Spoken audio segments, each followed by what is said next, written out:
kita untuk mendapatkan kebahagiaan dunia dan akhirat hanya dua saja yang kita pegang. Satu Al-Quran dan satu lagi hadis. Tidak disuruh kita peganglah HP, tidak. Bukalah Google, tidak. Ya. Belajarlah ilmu komputer, tidak Bapak-bapak dan Ibu-ibu.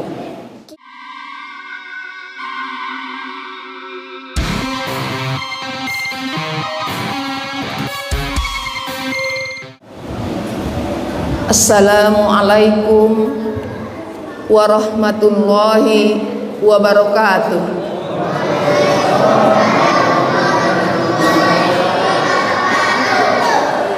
Alhamdulillahillazi arsala rasulahu bil huda wa dinil haq liyuzhirahu ala dini kulli walau karihal kafirun walau karihal musyrikun. Asyhadu an la ilaha illallah wa asyhadu anna Muhammadan abduhu wa rasuluhu la nabiyya ba'dah. Raditu billahi robba wa bil islam madinah wa bi Muhammadin nabiyya wa rasulah. Bapak-bapak dan ibu-ibu yang dirahmati Allah,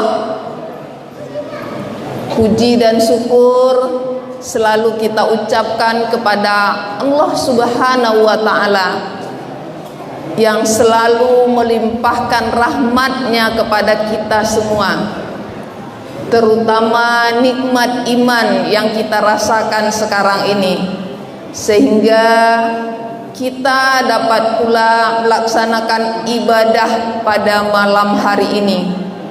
Dan telah berlalu 3 hari puasa kita.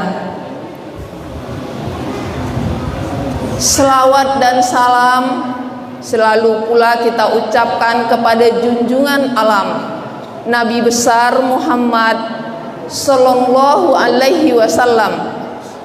Allahumma sholli ala Muhammad wa ala ali Muhammad. Lubuk akal lautan budi, perintis jalan aman dan damai. Ibu-ibu yang dirahmati Allah, berkat beliaulah kita bisa ada di sini. Karena kalau tidak berkat beliau, mungkin kita tidak berada sampai saat sekarang ini. Bapak-bapak dan ibu-ibu yang dirahmati Allah, lisaimin farhatani, farhatun indal fitrah wa farhatun inda liqa'il rabbih.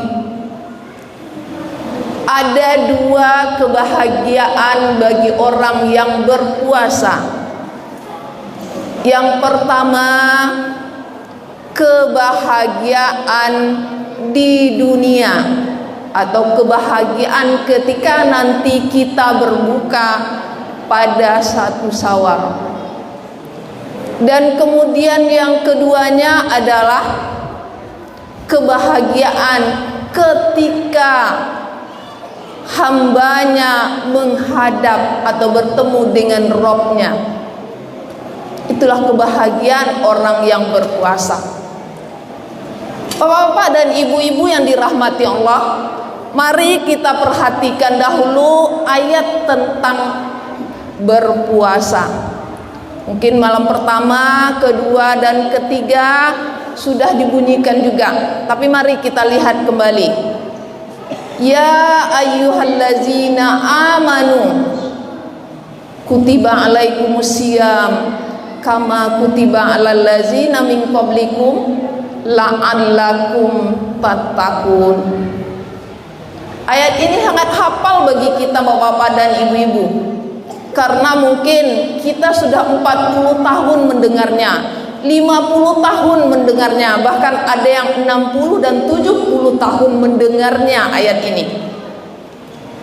Tapi bapak-bapak dan ibu-ibu, yang dipanggil di sini bukan semua orang, bukan semua manusia, tapi adalah orang-orang yang beriman. Nah, apakah kita beriman, Bapak-bapak dan Ibu-ibu? Kalau kita beriman, berarti panggilan itu buat kita. Tapi kalau kita tidak beriman, abaikan saja. Nah, apa tanda-tanda orang beriman? Ya, tentu harus ada tanda-tandanya. Dan bagaimana orang beriman itu?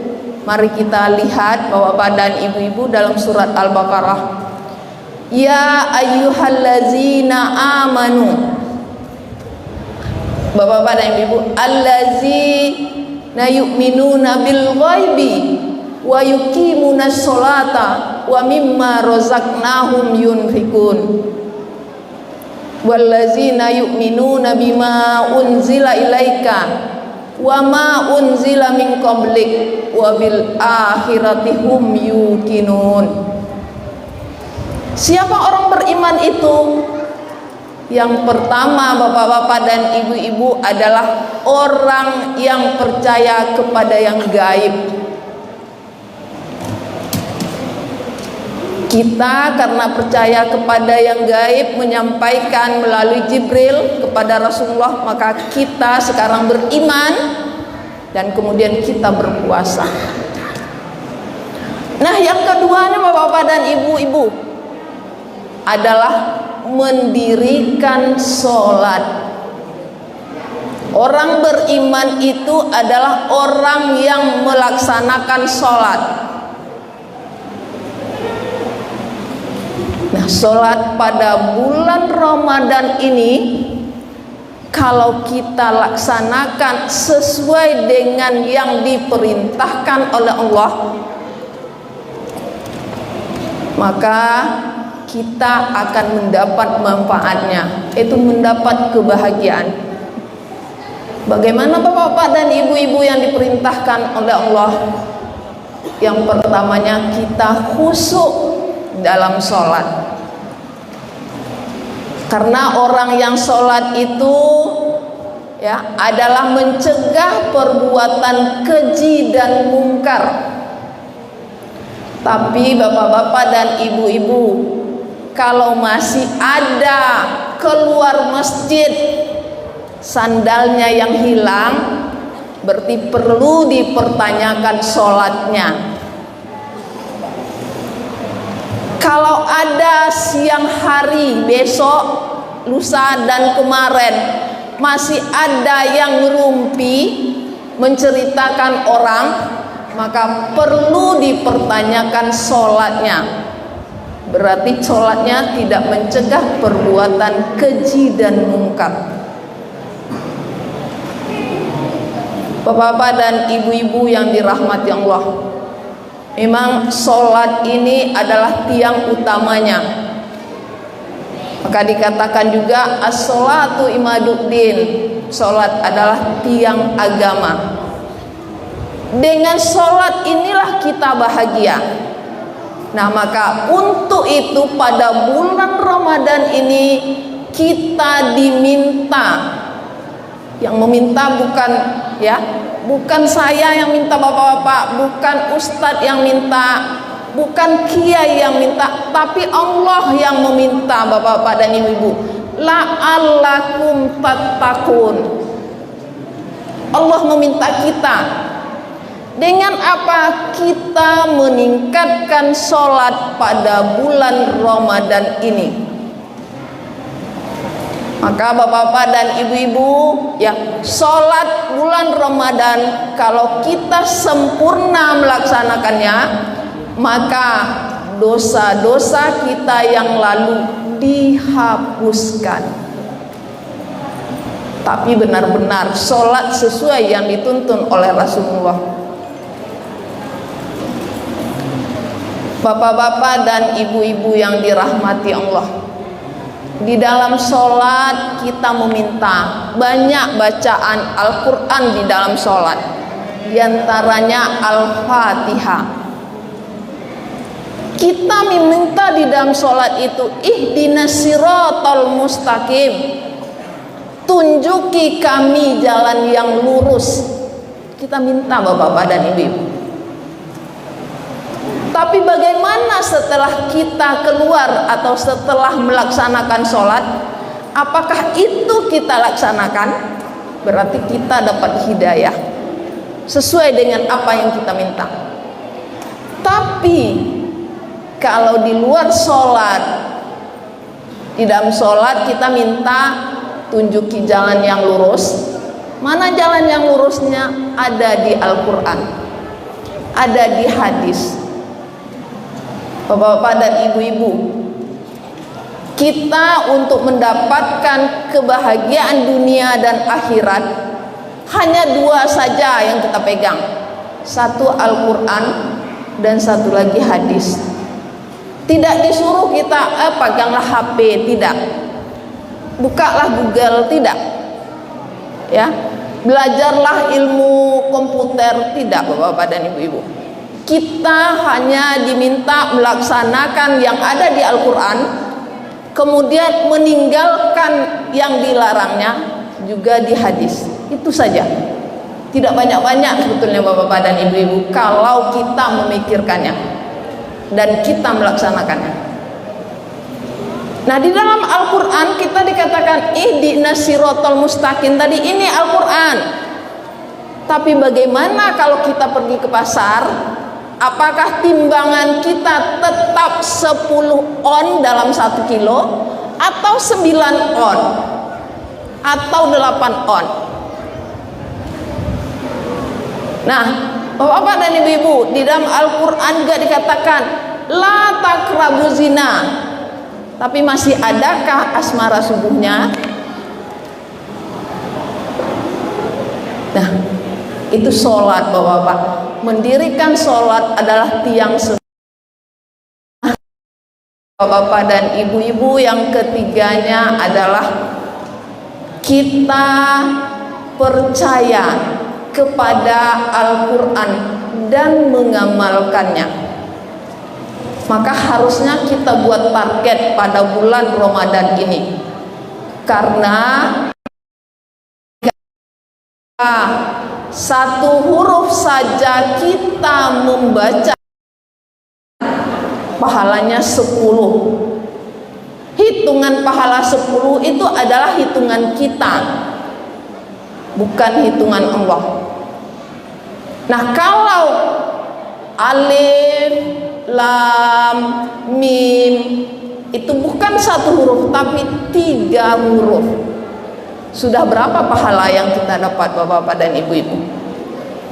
Apalagi kalau kita membacanya 1 halaman, membacanya 2 halaman, 3 halaman, atau 1 juz. Bapak-bapak dan ibu-ibu yang dirahmati Allah, saya dulu memang sangat sulit, mungkin ya 1 juz 1 hari sangat sulit, paling bisa 1 halaman atau 2 halaman. Tapi setelah saya pikir-pikir, kok HP kita ya dalam semenit, 2 menit, atau 1 jam itu boleh dihitung, tak bisa kita menghitung mungkin mengangkatnya. Kenapa kita tidak dengan Al-Quran seperti itu? Maka saya coba bapak-bapak dan ibu-ibu, ya, kita baca Al-Quran itu 10 menit saja, tapi dalam masa tenggang waktu 2 jam. Setiap baca 10 menit, 2 jam baca 10 menit, kecuali tidur jam 10 sampai jam 4. Maka setiap jam apabila kita baca 10 menit setiap 2 jam, itu bisa 2 juz 1 hari bapak-bapak dan ibu-ibu membacanya. Sudah dengan tartil. Maka alhamdulillah ya Allah, memang Engkau bukakanlah kalau seperti ini. Atau bapak-bapak dan ibu-ibu menjelang sholat, 20 menit menjelang sholat, 20 menit sesudah sholat, 5 kali saja kita sholat 1 hari, sudah berapa yang bisa kita baca? Kadang-kadang kita hanya memikirkan sesudah maghrib sajalah membacanya. Nah, paling sudah maghrib itu bisa ya, paling banter itu memang 1 juz lah kalau diperhatikan sekali. Nah, bapak-bapak dan ibu-ibu yang dirahmati Allah, itu yang ketiga. Yang keempat, orang beriman itu adalah percaya kepada kitab-kitab yang sebelumnya. Kitab yang turunkan kepada nabi-nabi yang sebelumnya itu harus kita percayai. Kemudian berikutnya bapak-bapak dan yang kelima adalah rezeki yang kita punya bukan milik kita semuanya. Maka sebahagiannya sedekahkanlah atau infakkanlah atau bayarkanlah zakat. Karena bapak-bapak dan ibu-ibu, kalau kita tidak bayarkan, itu hak orang lain ada di dalamnya. Maka ya, apabila kita tidak tunaikan, maka ada saja yang mengambilnya. Ya, coba bapak-bapak pikir, mungkin saya tidak usahlah berinfak, tidak usahlah berzakat, tapi ada saja, ada yang hilanglah uangnya. Itu bukan hak kita bapak-bapak dan ibu-ibu. Atau ada yang rumahnya kebakaran lah, atau yang sebagainya. Nah, itu bukan hak kita, maka tunaikanlah hak orang lain, berilah sebahagian rezekinya. Itu orang yang beriman. Dan kemudian yang keenamnya bapak-bapak dan ibu-ibu adalah kita meyakini hari akhirat atau hari kiamat. Kalau kita tidak yakin, maka tentu kita akan berpoya-poya di dunia ini. Tapi harus kita yakini. Maka dengan demikian kita akan bisa mendapatkan, kalau 6 ini kita laksanakan, maka kebahagiaan dunia tadi, kemudian juga kebahagiaan nanti bertemu apabila bertemu dengan Rabb kita. Dan bapak-bapak dan ibu-ibu, ada lagi elemen yang perlu kita ketahui, ya, karena kita sudah mempunyai keimanan tadi, maka elemen yang harus kita ketahui ada 2 bapak-bapak dan ibu-ibu. Yang pertama adalah mengenal diri kita. Dengan mengenal diri, yang kedua kita akan mengenal Allah. Kenapa kita katakan seperti ini bapak-bapak dan ibu-ibu? Yang pertama, mengenal diri. Kita ini dari mana bapak-bapak dan ibu-ibu? Apakah kita sudah ada saja? Tentu tidak. Maka ya, kita dari yang tidak ada. Maka Allah mengatakan di dalam Al-Quran Al-An'am 172 mengatakan, apakah saya ini Rabbmu yang akan engkau sembah, yang akan engkau taati? Kita jawab, qalu sahidna. Kita mengatakan, iya benar, engkau adalah Tuhanku yang akan aku ikuti apabila aku terlahir nanti. Itu masih dalam rahim ibu kita. Nah, lahir kita bapak-bapak dan ibu-ibu, kita sedang di mana? Yang pertama tadi, kita dari mana? Yang kedua, kita sedang di mana? Nah, kita lupa kita sedang di mana, ini kita banyak lupa. Kalau untuk dunia yang akan kita tinggalkan bapak-bapak dan ibu-ibu, siang malam kita cari. Tidak dapat, sudah dapat sepeda, kita mau dapat Honda. Sudah dapat Honda, kita cari mobil. Sudah dapat mobil, cari yang lebih lagi. Padahal itu yang akan kita tinggalkan nantinya. Apakah ada bapak-bapak membawa ya Honda ke kuburnya atau bawa mobil kuburnya, ibu-ibu? Nah, itu yang akan kita tinggalkan. Tapi kenapa yang akan kita tinggalkan? Kita ya mati-matian mencarinya. Yang akan kita bawa nantinya kok kita lupa? Kok kita tidak mati-matian seperti itu?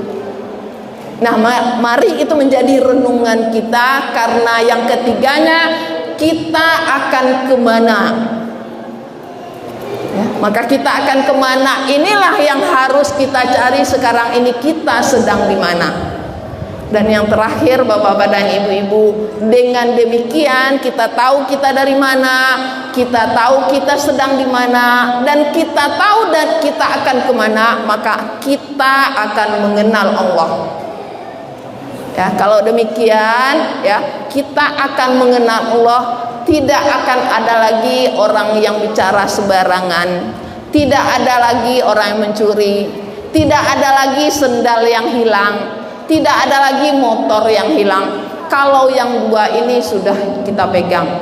Demikian saja, wabillahi taufiq wal hidayah. Assalamualaikum warahmatullahi wabarakatuh.